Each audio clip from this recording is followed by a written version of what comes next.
சோளம் கருது சோளம் வேணுமா சோளம்.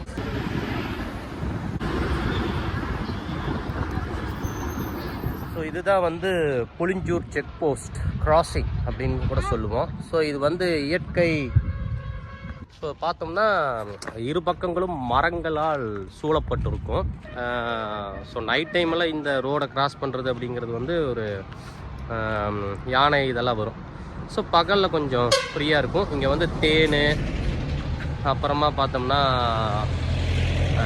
இயற்கையாக விளைவிச்ச பொருட்கள், பருப்பு, பலாப்பழம் இதெல்லாம் கிடைக்கும். எல்லா பக்கம் இயற்கையாக தான் வரும். இங்கே கொஞ்சம் அந்த மருந்து அடிக்கிற தாக்கம் வந்து குறைவாக இருக்கும். கிளைமேட் நல்லா இருக்குங்கிறதுனால ஒரு பொருளுடைய தரமும் நல்லாயிருக்கும். ஸோ அதனால தான் இந்த இடத்துக்கு வந்திருக்கிறோம். ஸோ பக்கம்தான் புளிஞ்சனூர் அப்படின்னு கூட சொல்லுவோம்.